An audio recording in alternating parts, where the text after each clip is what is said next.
प्रभु यीशु की स्तुति हो, प्रभु यीशु की महिमा हो, वो बड़े और हम घटे, हमारे जीवन से उसे महिमा मिले। आप सबों का फिर से एक बार मेरे YouTube channel live in the spirit में बहुत बहुत स्वागत है। दोस्तों, बहुत जल्दी हम पास्का खजूर इतवार मनाने वाले हैं और लगभग हम ईस्टर को जो हमारे 40 दिन के जो हमारे उपवास थे उसको हम ख़त्म करने वाले हैं। लेकिन ये 40 दिन सिर्फ इस 40 दिनों तक ही डिपेंड नहीं रहना चाहिए, बल्कि इसके आगे भी हमारा आत्मिक जीवन में बढ़ना अब बहुत ज़रूरी है दोस्तों। क्योंकि समय आ चुका है कि हम पश्चाताप कर ले, अपने मनों को फिरा ले, अपने आप को शुद्ध कर दे और ऐसा जीवन जिए जो मुक्तिदाता उद्धारकर्ता यीशु मसीहा की नज़र में योग्य हो। मैं फिर कहती हूँ, हमारा प्रभु यीशु मसीह आत्मिक है और वो सिर्फ उन आत्माओं को अपने साथ ले जाएगा जो उसकी खोज में लगे हुए हैं, जिन्होंने उसके लिए अपने जीवन में दुख और तकलीफ उठाई है, या जो उसके खोजी बन के उसके शिक्षा के अनुसार जीवन जी रहे हैं। बपतिस्मा लेने वाला, परम प्रसाद खाने वाला, हर रीति रिवाजों को ईमानदारी से निभाने वाला, बराबर हर संडे को चर्च जाने वाला, दान धर्म करने वाला कोई भी व्यक्ति स्वर्ग राज्य का अधिकारी नहीं होगा, क्योंकि प्रभु ने कहा, मैं पवित्र हूँ, तुम भी पवित्र बनो। इसलिए जहाँ मैं जाता हूँ वहाँ तुम भी रहोगे। कोई भी धर्म का कोई भी व्यक्ति एक ऐसा जीवन जिसमें मुक्तिदाता उद्धारकर्ता का नाम शामिल है और साथ में एक ऐसा जीवन जो प्रभु को पसंद है, वो जरूर और ज़रूर उस राज्य में प्रवेश करेगा। जो आत्मिक दुनिया है उस दुनिया में प्रवेश करेगा दोस्तों। हाँ, एक अद्भुत दुनिया है जो आत्मिक दुनिया है, जहाँ शरीर का कोई काम धाम नहीं है, जहाँ दुख और तकलीफ नहीं है, जहाँ मृत्यु नहीं है, जहाँ बुढ़ापा नहीं है और जहाँ किसी भी प्रकार की कोई तकलीफ नहीं है। एक ऐसा शांतिमय जीवन आत्मिक दुनिया में हमें अनंत काल तक देने का वादा जिस मुक्तिदाता उद्धारकर्ता यीशु ने किया था, वो लगभग अब पूरा होने वाला है, क्योंकि भविष्यवाणियाँ अब पूरी हो चुकी है। कोई भी भविष्यवाणी बची हुई नहीं है। हम जब भी प्रभु यीशु मसीह के आगमन के बारे में बात करते हैं तो ये बात याद रखिए, उसका आगमन इज़राइल से जुड़ा हुआ है और इज़राइल की हर एक स्टोरी पे हर मसीह को ध्यान रखना बहुत ज़रूरी है।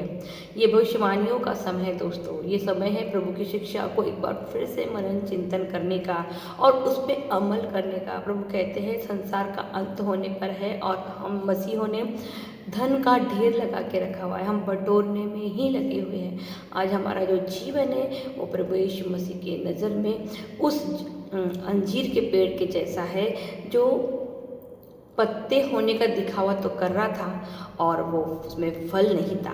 पत्ते फलों की पहचान होती है, यानी कि क्या था कि उस अंजीर के पेड़ को प्रभु ने श्राप दिया। उसका मेन कारण यही था कि वो फल होने का नाटक कर रहा था, दिखावा कर रहा था। आज हम मसीह लोग भी चर्च जाके सबको प्रेज द लॉर्ड बोल के, हर त्यौहार मना के, शॉपिंग करके, अच्छा खा के इस बात का दिखावा लोगों के सामने कर रहे हैं कि हम बहुत अच्छे मसीह हैं। लेकिन एक्चुअली में हमारे पास प्रभु यीशु मसीह के कोई भी आत्मा में फल नहीं है। आत्मा के फल 9 वरदान की बात मैं नहीं कर रही हूँ, मैं बात कर रही हूँ फलों की।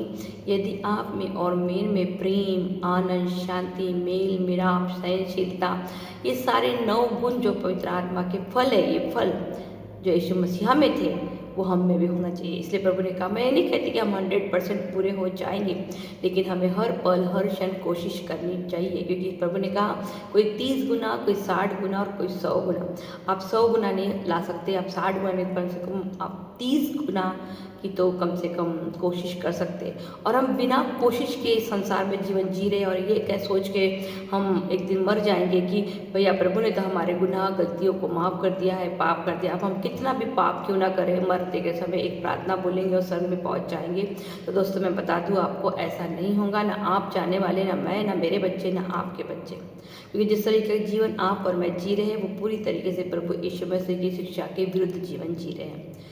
जो भी वो कहता है उसके हम बिल्कुल विपरीत जीवन जा रहे हैं। हम संसार में कोई ही भोगना चाहते हैं, संसार में ही रहना चाहते हैं, इस संसार में बहुत कुछ करना चाहते हैं। हम कभी भी आत्मिक जीवन के बारे में कोई बात नहीं करते और इतना पाप होने का सबसे मेन कारण ही ये है कि हम आत्मिक जीवन के बारे में कोई भी मनुष्य सोच नहीं रहा। सब कह तो रहे कि हमारा धर्म सबसे बड़ा है, सबसे ऊंचा है, लेकिन एग्जैक्टली हम कोई भी उस परमात्मा की आत्मा के जीवन के बारे में नहीं सोचते। तो मेरा बहुत सुंदर नबी यशायाह का ग्रंथ है अध्याय 61, जहाँ प्रभु ने अपने बारे में कहा, उनके लिए भविष्यवाणी की थी। मैंने आपको पिछले वीडियो में बताया था कि पवित्र बाइबल पूरी तरीके से परमेश्वर की योजनाओं के बारे में, भविष्य में वो क्या उसने किया था, किया है और वो क्या करने वाला है, इसकी जानकारी हमें प्रोवाइड करती है। मैं फिर कहती हूँ, पवित्र बाइबल में कोई धर्म का कोई विश्लेषण नहीं है। ये कोई धर्म नहीं है, ये धार्मिकता है, ये मनुष्य जाति की नींव है, ये संसार की नींव है, ये संसार का बेस है। यदि आप सचमुच अपने जीवन को कोई अर्थ देना चाहते हो तो मैं फिर कहती हूँ पवित्र बाइबल पढ़ना शुरू कर दीजिए, क्योंकि ये हमारे सृष्टिकर्ता के मन की कहानी बताती है हमें। वो हमारे लिए क्या योजना रखता है, वो हमसे क्या चाहता है, ये सब बातें इसमें हैं। आपको जितनी ज़रूरत है उतनी ही चीज़ें अपने पास रखिए, ज़रूरत से ज़्यादा बटोरिए मत। हो सकता ये समय यदि आपने ऐसा काम किया कि प्रभु की शिक्षा के अनुसार है तो स्वर्ग राज्य में आपने अपने घर बनाने के लिए, क्योंकि प्रभु ने कहा मैं घर बनाना चाहता हूँ, शायद थोड़ा सीमेंट, शायद थोड़ा रेती, शायद थोड़ा गिट्टी, थोड़ा सा ईंटें, चूना, पेंट, जो भी है आप धीरे धीरे करके उस राज्य के लिए पहुंचाने का काम कीजिए। मैं फिर से कहती हूँ, मुक्तिदाता उद्धारकर्ता संपूर्ण मानव जाति के लिए आए थे। वो किसी एक व्यक्ति के लिए, किसी एक देश के लिए, किसी एक भाषा शैली के लोगों के लिए नहीं आए थे। इसलिए कभी भी मैं विशेष करके मसीह लोगों से रिक्वेस्ट कर रही हूँ, क्रिश्चियन लोगों से नहीं, मसीह लोगों से, आप अपने आप को अलग साबित करने की कोशिश मत कीजिए मुंह से बोल के कि हम दूसरों से अलग हैं। हाँ, लेकिन अपने चरित्र से, अपने आचरण से हमें हर दिन प्रतिदिन ये साबित करना है कि हम दूसरे लोगों से अलग है, क्योंकि प्रभु ने कहा है कि तुमको क्या होना है, भीड़ से अलग होने का मतलब क्या है, आपको भीड़ पे दोष नहीं लगाना है, आपको अपने आचरण का, अपने चरित्र का, व्यवहार का ध्यान रखना है। टिट फॉर टैट वाला जीवन नहीं जीना है। आप रईस से तो रईस लोगों के घर में जाके ही खाना नहीं खाना है। मैं फिर कहती हूँ, भीख, दान और भेंट, इसमें बहुत फर्क है। भीख जबरदस्ती जो मांगी जाती है वो होती है। दान जो कोई हमें भगवान के नाम से या किसी कार्यक्रम के नाम से हमारे अपने पहचान के लोग मांगने आते हैं तो हम दान देते हैं। लेकिन भेंट किसको दी जाती है, हम जिसे तोहफा देते हैं, तोहफा ईश्वर को दिया जाता है, राजा को दिया जाता है। या किसी शादी में हम जाते हैं तो वो तो वहाँ हम कोई एक्सक्यूज़ नहीं देते, हम खुशी खुशी वो भेंट देते हैं। तो ये भेंट देने का जो समय है वो अब है। ईश्वर के लिए जो भी करना है, आपको ईश्वर के लिए करना है, तो खुशी खुशी अपने उत्तम से उत्तम चीज़ें प्रभु यीशु मसीह के नाम पे दे दीजिए, ताकि आपका स्वर्ग राज्य में एक महान महल बन के तैयार है, जहाँ आप और आपका पूरा परिवार मुक्तिदाता, उद्धारकर्ता और ईश्वर की स्तुति और आराधना कर सके। मैं फिर कहती हूँ, हम आत्मा है, शरीर में रहते हैं, टेम्पररी शरीर में रहते हैं, हमको एक दिन हमारे परमानेंट घर में जाना है। नबी यशायाह का ग्रंथ अध्याय 61, नबी का संदेश क्या था। प्रभु का आत्मा मुझ पर छाया रहता है, क्योंकि उसने मेरा अभिषेक किया है। उसने मुझे भेजा है कि मैं दरिद्रों को सुसमाचार सुनाऊं, दुखियों को ढाल बंधाऊं, बंदियों को छुटकारे का और कैदियों को मुक्ति का संदेश सुनाऊं। ठीक है। फिर प्रभु के अनुग्रह का वर्ष और ईश्वर के प्रतिशोध का दिन घोषित करो। हाँ दोस्तों, ये 2 भागों में भविष्यवाणी है। और आपने भी देखा होगा कि जब प्रभु यीशु मसीह को मंदिर में पाठ पढ़ने को दिया जाता है नबी यशायाह का, तो वो आधा पाठ पढ़ के रुक जाते हैं। उसके बाद वो पुस्तक को बंद करके वापस रख देते हैं और कहते हैं कि ये जो भविष्यवाणी है कि मेरा अभिषेक तुम्हारे लिए हुआ है, ये आज तुम में पूरी हो गई है। मतलब प्रभु ने आधा पढ़ा और आधी भविष्यवाणी पूरी हो गई, ये बात उन्होंने वहाँ बताया। और आधी भविष्यवाणी जो आदि में ईश्वर के प्रतिशोध का दिन, प्रभु के प्रतिशोध का दिन अभी आने का है। मतलब आदि भविष्यवाणी यीशु मसीह के द्वारा जो पिता ने कही थी वो हो चुकी है, कि पिता ने उनका क्या किया था, अभिषेक किया था कि मैं दरिद्र को क्या करूं, छुटकारा दूं। जो भी भविष्यवाणी थी वो उन्होंने आधा अपने हिस्से की जो उन्होंने पढ़ी थी वो भविष्यवाणी उन्होंने क्या की, कंप्लीट की, लेकिन आदि भविष्यवाणी अभी भी पूरी होनी बाकी है। और हम सब इतने खुश हैं, इतने खुश हैं उस आदि भविष्यवाणी में कि उस आदि भविष्यवाणी के को ना ही तो हमने कभी नबी शास्त्र ग्रंथ खोल के पढ़ा और ना उस आदि भविष्यवाणी के बारे में हम मनन और चिंतन करते हैं। आज इजराइल, ईरान, अमेरिका, हर जगह युद्ध के हालात हैं। जैसे हालात अभी है ऐसे हालात इस संसार में इसके पहले कभी नहीं थे। सिर्फ लड़ाई हो रही ये बात महत्वपूर्ण नहीं, बल्कि आप देखिए जिस तरीके का न्यूज़ में आ रहा है, जिस तरीके के लोग सुसाइड कर रहे हैं, जिस तरीके का घर फैमिली में जिस तरह से हमारे बच्चे व्यभिचार में हैं, हमारे बड़े व्यभिचार में हैं, कोई ईश्वर का भय नहीं खाता। हमारा अंदर ईश्वर का डर है नहीं। हम इतने अपवित्र होने के बावजूद भी चर्च में जाके परम प्रसाद लेते। हमारे शरीर, हमारे मन, हमारे विचार पाप में भरे हुए हैं और हमें ईश्वर का बिल्कुल डर नहीं है। हम कोई पश्चाताप नहीं करते, क्योंकि हमें इस दूसरे आदि भविष्यवाणी थी कि मैं प्रतिशोध का, ईश्वर के प्रतिशोध का दिन घोषित करूं, क्योंकि हमें लगता ही नहीं कि हम ईश्वर हमारा से प्रतिशोध लेने आने वाला है। हम तो बस यीशु मसीह की दया में इतने खुश हैं, इतने खुश हैं कि हमें लगता है हम किसी भी टाइप का पाप करें, कोई भी पाप करें, कितना भी अनलिमिटेड डाटा के समान क्यों ना करें, अंतिम दिन मरते वक्त बस एक शब्द अगर बोल देंगे तो हम स्वर्ग राज्य में जाएंगे। या हमारे मैयत में फादर हमारे लिए पाठ पढ़ देगा कि प्रभु से हम विश्वास करते हैं कि ये आखिरी दिन, मृत्यु के दिवस, पुनरुत्थान के दिवस इसका कब्र क्या हो जाए, खुल जाए। ये पाठ पढ़ देगा और हम स्वर्ग राज्य में चले जाएंगे। या हमारी मैयत में बहुत सारे लोगों की संख्या रहेंगी तो हम स्वर्ग में जाएंगे। ये तीनों भी बात हमें स्वर्ग के राज्य में लेके जा नहीं सकती, क्योंकि मैं बार बार अपने वीडियो में एक ही बात कहती हूँ कि भाई वो एक मास्टर ब्लास्टर इलाका है, देश है, शहर है, जहाँ स्वयं ईश्वर हमारा रचयिता वहाँ रहता है। तो आप बताइए ऐसे जिस जगह पे स्वयं ज्योति निवास करती है, उनके सामने हम जैसे अंधकार जिनमें पाप भरा हुआ कैसे रहेंगे। और लेकिन ये सब जानने के बावजूद भी हम ऐसा ही जीवन जी रहे हैं। इसका एक सिंपल सा बात है कि हमें ईश्वर का भय नहीं, उसके प्रतिशोध का भय नहीं। दोस्तों, मैं बाइबल को फिर से मैं रिक्वेस्ट करती हूँ, जितने भी लोग मेरे वीडियो देखते हैं आप इसे बहुत शेयर कीजिए और पवित्र बाइबल को अपने संसार, अपने जीवन में सबसे बड़ा, सबसे पहला स्थान दीजिए। मैं फिर कहती हूँ, उद्धार फ्री में है, लेकिन पुनरुत्थान के लिए आपको और मुझे एक कीमत चुकानी पड़ेगी। और कीमत क्या है कि हमको हर दिन प्रतिदिन यीशु मसीहा के समान बनना है। और इसीलिए यीशु मसीहा का जो रक्त है, जो कलवारी पहाड़ के उस क्रूस की यात्रा के दौरान या उस भाले खाने के दौरान, उसका हमारे जीवन में समावेश होना बहुत ज़रूरी है। उसका ब्लड ही हमें शुद्ध करेगा, हमारे बाप दादाओं के पापों से, श्रापों से हमें छुटकारा देगा। प्रभु यीशु मसीह की तरफ से हमें छुटकारा मिल चुका है, लेकिन हमारे अंदर जो क्वालिटीज़ पाई जाती है उसको हमें अपने से निकालने के लिए मेहनत तो करनी पड़ेगी ना। हम हमारे बाप दादाओं के पुराने चाल चलन को जी रहे हैं और हम कहते हैं कि हमें मुक्ति मिल गई है।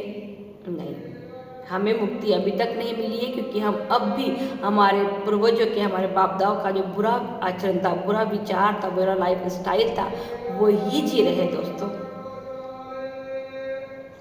मैं फिर आपसे कहती हूँ, ईश्वर आत्मा है, शरीर नहीं है। उसको आपको आत्मिक रूप से ही सोचना पड़ेगा, देखना पड़ेगा, उसके राज्य के बारे में मनन चिंतन करना पड़ेगा। यदि आपने आत्मा के बारे में मनन चिंतन नहीं किया और शारीरिक रूप से मनन चिंतन किया तो आपको ईश्वर कभी भी समझ में नहीं आएंगे। एक अद्भुत गवाही है हमें देने की परमेश्वर के सामने कि हमने इस 17 से 80 साल के जीवन में, मुझे तो ये पता भी नहीं कि 17 साल हमें क्यों जीना है। बहुत से लोगों को जीना है, पर मुझे तो पता नहीं हमें क्यों जीना है। बस दयनीय जीवन जीने के लिए अगर हमको जीना है दोस्तों, तो हम कितने इस संसार में हमारा मन लगा हुआ है कि हम इस संसार को छोड़ने में बिल्कुल इंटरेस्टेड नहीं है। हम और एक बार खाना पकाना चाहते हैं, हम और एक बार खाना चाहते हैं, हम और एक बार घूमना चाहते हैं, हम और एक बार टीवी देखना चाहते हैं, हम एक बार और मोबाइल देखना चाहते हैं, मॉल घूमना, मतलब हम संतुष्ट हैं ही नहीं। हम ईश्वर के लिए भी कुछ नहीं कर रहे और ना अपने खुद के लिए कुछ कर रहे हैं, ना समाज के लिए कुछ कर रहे हैं, पर हम जीना चाहते हैं दोस्तों। यदि हम जी रहे हैं दोस्तों तो हमारे जीवन का कुछ ना कुछ लक्ष्य होना चाहिए, कुछ ना कुछ उद्देश्य होना चाहिए, और उद्देश्य एक ही है कि हमें मुक्तिदाता उद्धारकर्ता के सुसमाचार को संसार के कोने कोने में पहुंचाना है। हमें साक्ष्य देना है कि एक निष्पाप मेमना आपके और मेरे लिए क्रूस पे मर गया है ताकि हम सबों को जीवन मिले। आज हमने तो अन्य जातियों के साथ इतना अच्छा रिश्ता मेंटेन करके रखा है ताकि हमारे रिश्ते ना बिगड़े करके, वो भी हमारे घर आते, हम उनके घर जाते, वो भी हमारे घर फंक्शनों में खाना खाने आते, हम भी जाते, और हम क्रिश्चियन हैं और वो अन्य जाति है। मैं फिर कहती हूँ, ऐसा दो दुआरा जीवन जीने से आप स्वर्ग के राज्य में प्रवेश नहीं करेंगे। परमेश्वर एक था, एक है और हमेशा एक रहेगा। उसके ऊपर पूरी तरीके से निर्भर होने का समय आ गया है दोस्तों, क्योंकि अब गवर्नमेंट के द्वारा, सरकार के द्वारा बहुत सारे नियम हम पे लादे जाएंगे। जो जितना इन नियमों के अधीन अपने आप को करेगा उतना ही ज़्यादा ईश्वर से दूर चला जाएगा, और जो जितना ही अपने आप को परमेश्वर के करीब लेके आएगा उतना ही उस राज्य के लिए उसका टिकट बुक होता जाएगा। मैं फिर कहती हूँ, मसीह समाज, क्रिश्चियन समाज ये कोई धर्म नहीं है, ये जीवन है, जीवन अनंत जीवन है।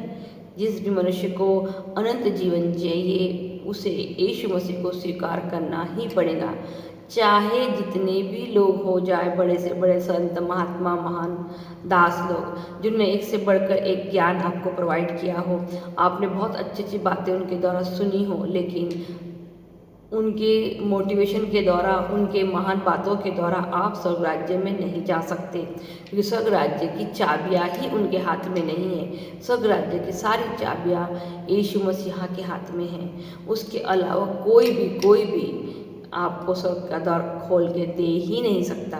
यदि मान लीजिए आपने संसार में बहुत अच्छा जीवन जिया, लेकिन आपके माथे पर मुक्तिदाता उद्धारकर्ता यीशु मसीह के नाम की मोहर नहीं लगी है, तो आप स्वर्ग के राज्य में प्रवेश नहीं कर सकते, क्योंकि उसका ताला जो खुलता है, उस खुलने की जो चाबी, उस चाबी का नाम ही यीशु मसीह है। आप उसके नाम के बिना उस राज्य में इंटर नहीं कर सकते।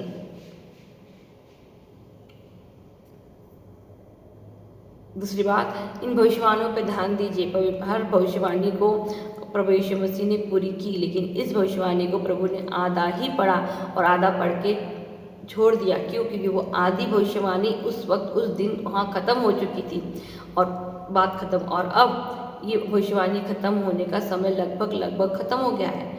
अब परमेश्वर कब तक हमारे पापों को सिर्फ क्षमा ही करते रहेगा? वो न्याय कब करेगा? कब हमको फटकार लगाएगा? क्योंकि आज जो मसीह समान जो गंदगी जिंदा जीवन जी रहे हैं, मुझे तो नहीं लगता कि उनमें से कोई एक भी उस पवित्र देश में जाना चाहता है। वो बोलते जरूर तो है, हाँ भाई हम तो परदेश है जाए। परदेश है तो फिर इतने सारे घर क्यों बना के रखे हैं? जब आप इस संसार में परदेश है तो इतना सारा प्रॉपर्टी क्यों खरीद के रखे आपने? सोचिए आप, सवाल आपका ही है, जवाब आप ही दीजिए। क्योंकि प्रभु ने कहा, मैं एक नया आकाश और एक नई धरती बनाऊंगा। तो जब प्रभु एक नया आकाश और एक नई धरती बनाएंगे तो पुराना आकाश और पुरानी धरती का प्रभु क्या करेंगे?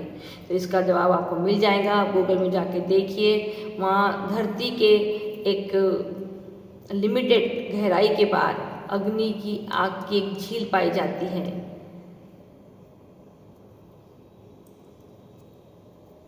प्रभु ने कहा, मैं एक नया आकाश और एक धरती बनाऊंगा, लेकिन नर्क के बारे में ऐसा नहीं कहा कि मैं नर्क बनाऊंगा, वो ऑलरेडी यहीं है।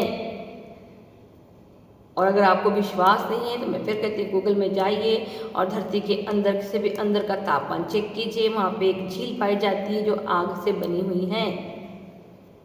इसका मतलब ऑलरेडी बुरी आत्माओं के लिए ये धरती को प्रभु कन्वर्ट कर देगा, लेकिन एक नया धरती और एक नया आकाश प्रभु बनाएंगे जहाँ उसके अपने लोग रहेंगे।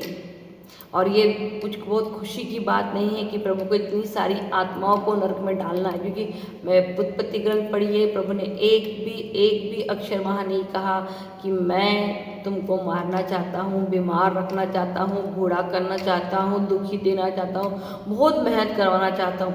ऐसा उत्पत्ति ग्रंथ में कहीं भी नहीं है। यदि आज हमारे जीवन में दुख तकलीफ सब कुछ है, तो उसका एक ही कारण है कि हम पाप में हैं, पहली बात। दूसरा, हम पाप को स्वीकार नहीं कर रहे। तीसरा, हम अपने पाप से छुटकारा पाना नहीं चाहते, बल्कि हमने और इसका प्रमोशन कर दिखा है कि मैं भी पापी, तू भी पापी, दोनों पापी पापी भाई।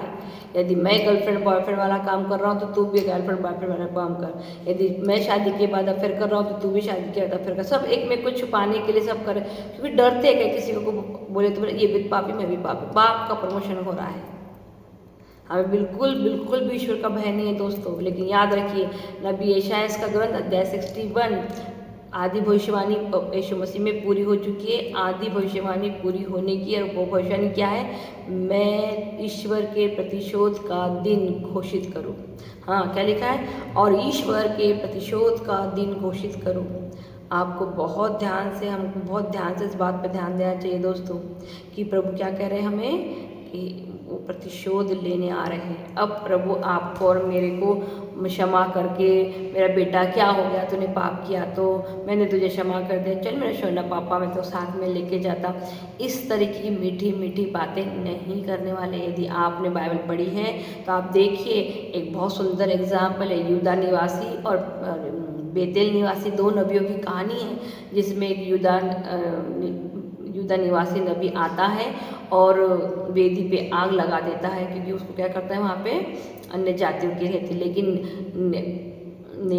बेतेल निवासी नबी को ये बात बिल्कुल अच्छी लगती नहीं कि कोई बाहर से एक नबी आया और उसने आके राजा के पास क्या किया, इतना बड़ा चमत्कार किया।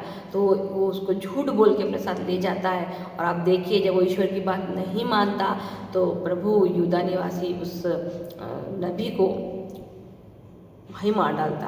और वहाँ गधी भी रहती है, वो नबी भी रहता है, और वो यहूदा का सिंह भी वहाँ रहता। लेकिन मज़े की बात ये रहती है कि वो यहूदा का जो सिंह वहाँ पे रहता है, वो उस गधी को नहीं खाता। और सबसे मेन बात, यहूदा का सिंह वो नबी को भी कुछ नहीं करता। वो नबी सिर्फ उस सिंह को देख के मर जाता, क्योंकि वहाँ नहीं लिखा था कि उसने फाड़ खाया करके।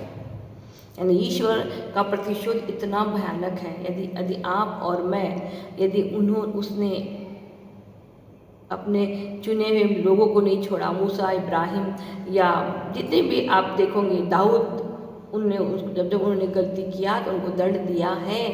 तो जरा सोचिए, आप और मैं कहाँ हैं? आपको क्यों ऐसा लगता कि जिन लोगों ने अपना पूरा जीवन ईश्वर को अर्पित कर दिया, यदि प्रभु ने उन्हें माफ़ नहीं किया, उन्हें भी दंड दिया है, तो आपको और मुझे क्यों माफ़ कर देगा? जबकि हमको तो ज़्यादा दंड देना चाहिए, क्योंकि हम उसके पुत्र यीशु के आगमन के बाद ये सब पाप कर रहे हैं। यीशु मसीह का बपतिस्मा ग्रहण करने के बाद ये पाप कर रहे हैं। आज हम डेस्टिनी शादी कर रहे हैं, मैरिज कर रहे हैं, उसमें हम लाखों रुपया खर्च कर रहे हैं। क्या सचमुच किसी ने अपने ईश्वर को पूछा ये बात कि प्रभु, मैं अपने बच्चों की शादी में इसमें इतना पैसा खर्च कर रहा हूँ या कर रही हूँ, ये सही है या गलत है? दोस्तों, हमें अपने आचरण को जांच करने का बहुत ज़रूरी आ गया। ये शरीर कितना भी ब्यूटीफुल, कितना भी सुंदर, कितना भी हट्टा खिट्टा क्यों ना हो, इसमें जब तक आत्मा का निवास है, इसका अस्तित्व है। जिस दिन प्रभु ने अपनी आत्मा, अपनी श्वास वापस बुला ली, तो दोस्तों ये मिट्टी बन जाएगा, और मिट्टी को मिट्टी में ही दफना दिया जाता है। इस पर गर्व मत कीजिए, इसके लिए ज़्यादा प्लानिंग मत कीजिए, इसके लिए ज़्यादा योजनाएं मत बनाइए कि हम क्या करेंगे, ऐसा करेंगे वैसा करेंगे, मत बनाइए। अब तो समय बिल्कुल निकट आ चुका है प्रभु यीशु मसीह के आगमन का। ना जाने कब आ जाए मुक्तिदाता। बड़े बड़े परमेश्वर के दास अपने प्रचारों में, अपनी सब प्रार्थना सभाओं में ये घोषणा कर रहे हैं कि मन फिरा लीजिए, पश्चाताप कर लीजिए, अपने स्वभाव को बदलिए, अपने मनों को बदलिए, धो डालीजिए, अपने बाप दादाओं के उस चाल चलन को छोड़ दीजिए जो हमें परमेश्वर के से मुक्तदाता उद्धारकर्ता से दूर ले जाता है। लेकिन लोग अपने उस आचरण को छोड़ने को तैयार ही नहीं है। नबी यशायाह का ग्रंथ अध्याय 61। परमेश्वर का आत्मा मुझ पे छाया रहता है। आदि भविष्यवाणी पूरी हो चुकी है। आदि भविष्यवाणी कि मैं ईश्वर के प्रतिशोध का दिन घोषित करूँ। हाँ, बहुत जल्द कलीसिया संसार से उठा ली जाएंगी और जो लोग यहाँ बचे रहेंगे, लोगों को इसका कोई फर्क नहीं पड़ेगा। कलीसिया से उठा ली जाएंगी तो जिंदगी ऐसे ही चलती रहेंगी। लोग ऐसे ही किराना लाएंगे, ऐसे ही खाते रहेंगे, पिकनिक जाते रहेंगे, शादियाँ करते रहेंगे। जब तक प्रभु यीशु मसीह संसार में नहीं आ जाते लड़ाई करने के लिए, लोग इसका जीवन ऐसे ही जीते रहेंगे। और अंत में जब उन पे बहुत ज़्यादा भयानक मुसीबत आएंगी तो वो ईश्वर को गालियाँ मारेंगे, लेकिन मन नहीं फिराएंगे। वो चिढ़ेंगे उसको कि तेरे वजह से हम क्या हो रहे हैं, नरक में जा रहे हैं। लेकिन वो पश्चाताप नहीं करेंगे, अपना जीवन नहीं बदलेंगे। यही भविष्यवाणी है दोस्तों। अगर आपने प्रकाशित वाक्य पढ़ा है तो उसमें 4 स्वर्गदूत हैं और हर स्वर्गदूत को पास एक एक कटोरा है और उन्हें एक एक जगह उस कटोरे को कब में जो भी है उसे उंडेलने को कहा गया है। उसमें से एक स्वर्गदूत को फरात नदी पे अपना कटोरा उंडेलने को कहा गया है दोस्तों, और उस स्वर्गदूत ने फरात नदी में अपना कटोरा उंडेल दिया है। यदि आप अब गूगल पे जाओगे, सर्च करोगे तो आपको पता चलेगा कि इज़राइल में जो फरात नदी है वो लगभग सूखने के कगार पे आ चुकी है, क्योंकि उसकी भविष्यवाणी ऑलरेडी हो चुकी है कि मैं फरात नदी को क्या करूँगा, सुखा दूंगा और उसे खुला मैदान बनाऊंगा। एक ऐसा मैदान जहाँ पे राज्य देश के लोग आके जमा होंगे अपने सैनिकों को लेके। अरमान की दोन की जो लड़ाई है वो वहीं होने वाली है। ये सब भविष्यवाणियाँ हैं जो लगभग पूरी हो चुकी है या होने वाली है दोस्तों। हर समय हर क्षण इज़राइल के पे रखिए, क्योंकि ईश्वर का हर एक भविष्यवाणी इज़राइल से ही जुड़ी हुई है। उसे हल्के में मत लीजिए, पहला।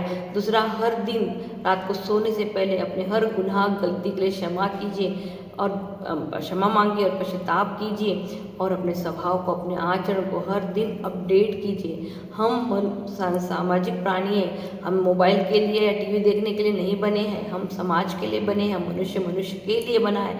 हम प्रेम के लिए बने हैं, हम आनंद के लिए बने, हम शांति के लिए। शांति ऐसी जो हमें यीशु मसीह देने वाले हैं।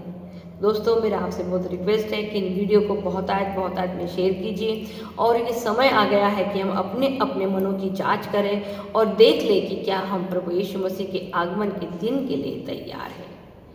हे मेरे पिता, हम आपको धन्यवाद देते हैं कि फिर आपने हमें एक मौका दिया है। एक और वीडियो यूट्यूब के माध्यम से मैं डाल रही हूँ। प्रभु जी, आशीषित कीजिए प्रभु जी, हर एक लोगों तक पहुँचने दीजिए सच्चाई को। हर उस व्यक्ति को जो आपके प्रति ईमानदार है, जो अपने जीवन के प्रति ईमानदार है, जिसे अपने आने वाले समय के लिए कोई टेंशन नहीं है, क्योंकि वो एक ऐसा जीवन जी रहा है प्रभु जी जिसमें वो आपका इंतज़ार कर रहा है। प्रभु जी, मदद कीजिए, सहायता कीजिए आपके लोगों को। उन्हें बताइए कि मनुष्य सिर्फ रोटी से ही नहीं बल्कि परमेश्वर के मुख से निकलने वाले वचन से जीता है प्रभु। और आपके वचन आज कलीसिया से गायब है प्रभु जी। कलीसिया वचनों के प्रति बिल्कुल गंभीर नहीं है प्रभु जी। वचन बिल्कुल उनके जीवन में से कोई चुरा के ले गया है प्रभु जी। मदद करती मांगती हूँ प्रभु जी आपसे कि कलीसिया और बच्चों के लिए प्रभु जी कि इन्हें आप अपनी मदद प्रोवाइड कीजिए, ताकि ये आत्मिक दुनिया में आगे बढ़े, आत्मिक सोच में आगे बढ़े और अपने जीवन को कोई मकसद दे सके प्रभु जी। मेरे पिता, तेरे आगमन के पहले अपनी कलीसिया को तैयार कर कि तेरी कलीसिया पूरी तरीके से पवित्र हो जाए, सदाचारी हो जाए, धार्मिक हो जाए और सबसे बड़ी बात तेरे भय में, उनके जीवन में तेरे भय में चलने वाली बन जाए। मेरे पिताजी, आपको सारा सम्मान, आदर और महिमा देती हूँ। यीशु मसीहा के नाम पे मांगती हूँ, आमीन।